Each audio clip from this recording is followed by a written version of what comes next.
Today's Memorial Day 2020, end of May-ish, and I'm at Olsons Greenhouse again. I don't know if you guys remember the video I did last year, but this place is awesome. It's a huge greenhouse, like 20 acres under greenhouse. It's amazing. I think they have somewhere in the 40-acre range under greenhouse between here in Salem, Utah, and then I think they have something up in Boise and then over in Colorado. Let's go in there and see what we got going on and take a look at all the beautiful flowers. This place is one of the most beautiful places you ever seen if you're like flowers and color.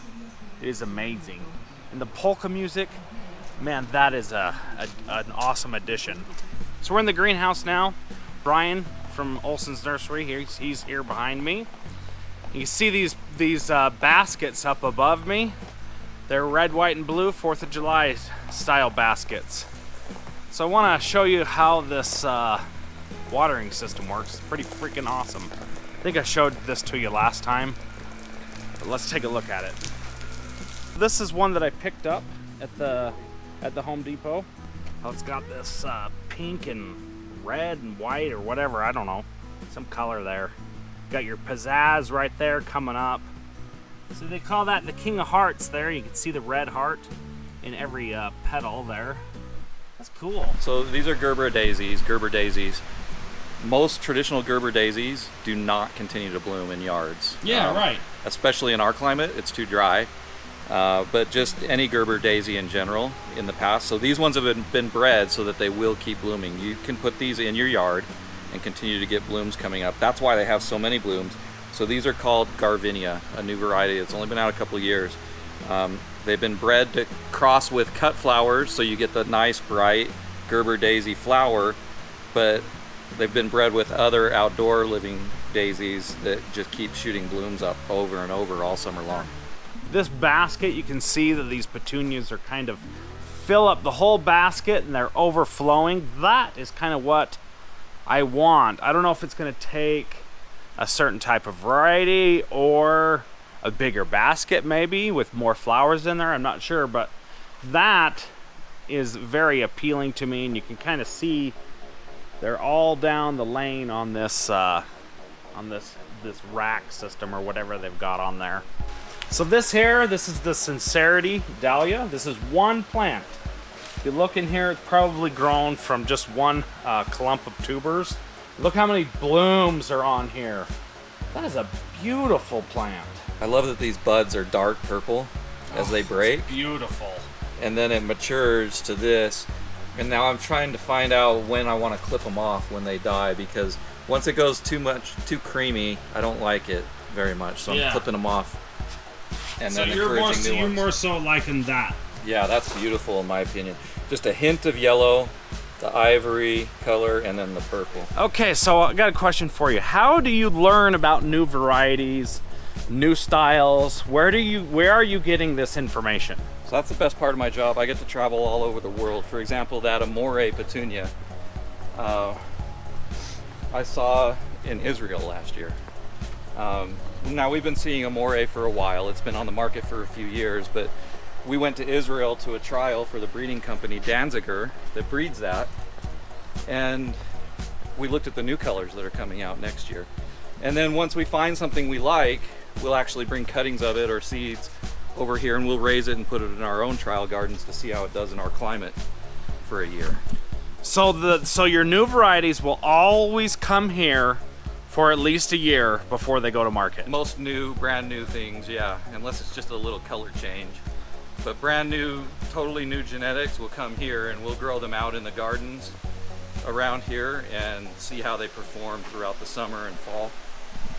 So do you go to lots of these garden kind of events and shows and all throughout the year, or every year we go to something in California called Pack Trials, where all the breeders come together and show off their work.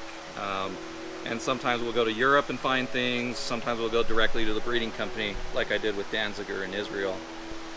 Israel was a great place for Utah and Intermountain West genetics because they're really dry in the winter like we are. They have a very similar winter climate. They're closer to the equator, so there's not really much of a difference between summer and winter over there. But in the winter, their climate is very similar to ours: high light, low humidity, In the winter. Exactly, as to our summer climate Okay. over here. And so they can trial plants in the off season. For us over there, we can see how they look growing on. And a lot of their genetics are bred and selected to perform in that type of climate.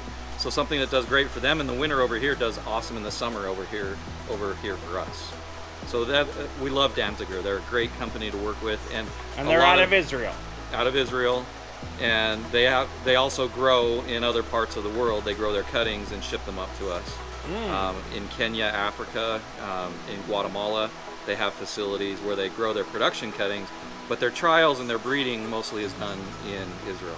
Oh, it's one thing I love about going to the big box store or Walmart or whatever. But you buy it and it's ready to go, and they've planted it all up, and it looks good when you buy it. That's one of my favorite things about going to the big box store. It's just ready to go. As you can see, they've got this thing full of all of these baskets and planters full. Up here, we got the proven winners. You guys have seen those things. Laura from Garden Answer, she's big on the proven winners thing.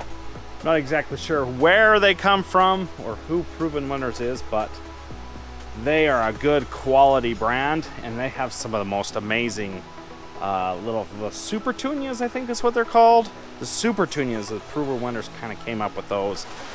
So these are two of my favorite Proven Winners varieties and colors. This is Super Petunia Bordeaux, a trailing petunia. It gets pretty big. It'll spread a couple feet even per plant.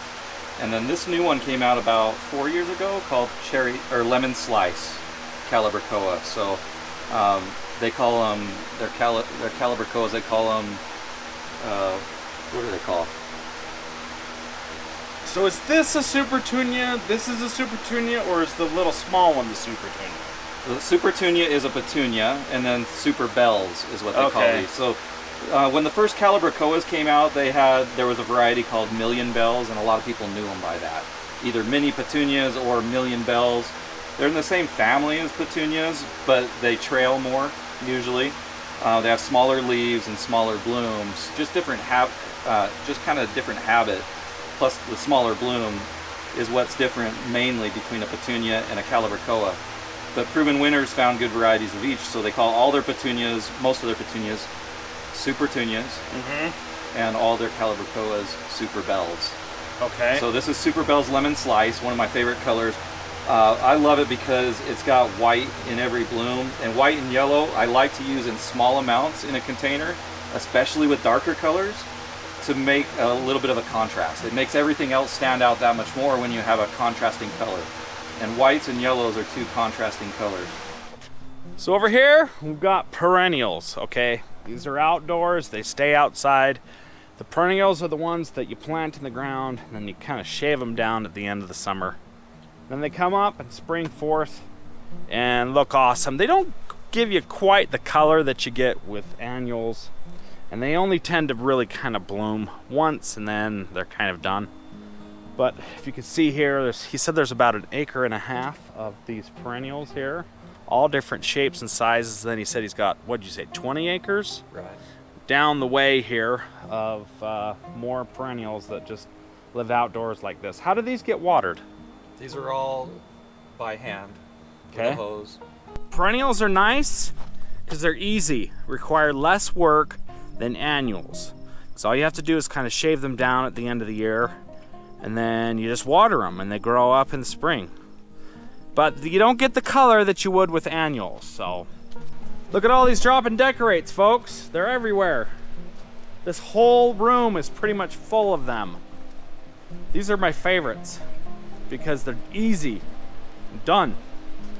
Oh, that's a drop and decorate? Well, what doesn't have the pot? You can't do it. We sell this one. This one's called Pop In. Oh, Pop In, that's not the same. So this is Walmart's version. Look at this, folks. This is that automatic watering system here. It's on a rail. Sprays and mists the flowers. Is this to water them or just to mist them? We'll do both. There's 2 different sets of nozzles. So those are misting cuttings. These look like they were just stuck. These are geraniums. How old are those? Would you say? Oh, look at that. A day old. A day old, maybe. A day old. So you can see a lot of the wilting leaves still. So these things come from South America or yes, Central America? Central America. So no Nothing coming out yet. We'll put it in a hormone. Some varieties, like a geranium, will go in a rooting hormone, and then we'll stick it in. Only spray. Just spray until they start to root. They're only taking water through the leaves now, so if you heavily water the soil, you just breed fungus. You just create a breeding ground for fungus. There's no water being taken up in the soil. We actually don't want water in the soil. That's why it's such a light, fine mist. That's why we pass so quickly over them. More often, really light watering, just to keep the leaves from drying out until they can push roots out, and then they'll start taking up soil, water through the soil. Will you get 100% success rate? Pretty close, yeah. So that is going to do it for this tour, folks. I'm back where I started, and I love this place. Olsons Greenhouse. They sell to the Home Depot, Walmart, Costco in a lot of areas, and I'm just glad that it gave me the opportunity to come down and see it, because it's just not the kind of place that you would normally see. Yeah, you go to your local nursery and it is amazing, but this is like nursery, local nursery on steroids, folks. I'm telling you, it is truly awesome. So he's got my sweatshirt here, hooked him up with one of these. He's gonna proudly support that. So I wanna thank Bryan for letting me come down to the nursery. Yeah, you're welcome anytime, Connor. It's awesome. So thanks again, and we'll see you guys in the next video.